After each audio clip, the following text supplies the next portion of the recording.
Wel, mae'n edrych yn hyfryd wrth gwrs ti'n nabod yr ardal yn iawn yn ei ti? Wel, mae Tulyn Had yn dod o Aberdaron, Rhoshirwaun a Llangonydol ac dach chi'n hollol iawn dos am lle prydferchach yn y byd na Aberdaron neu uwchmynydd uwchbenno edrach ar draws i Ynys Enlli.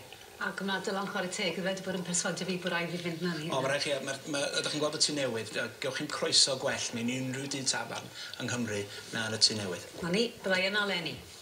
Nawr te, ydych chi'n mwynhau mynd i'r opera yn gyfarwydd y rhai o ddarnau cerddorol mwy'r byd? Wel, nawr mae'n bosib gweld ochr arall i'r opera mewn arddangosfa sy'n dangos 6 mlynedd o waith 2 o ferch o Gaerdydd wrth iddyn nhw fod yn rhan o ymarferion yr opera cenedlaethol Cymreig gyda'i llyfrau sgetio yn darlunio'r broses ymarfer ac mae'r gwaith nawr i weld yng nghanolfan y mileniwm ac i wneud y gwaith yn fwy diddorol fyth mae'r artistiaid sy'n arddangos yn digwydd bod yn effeithiad.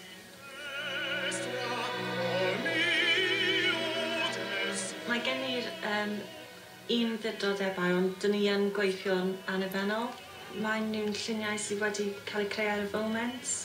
Dyn ni'n sefyll mewn yr opera yn gwylio ar llwyfan ac mae'r performio yn canu ac yn symud.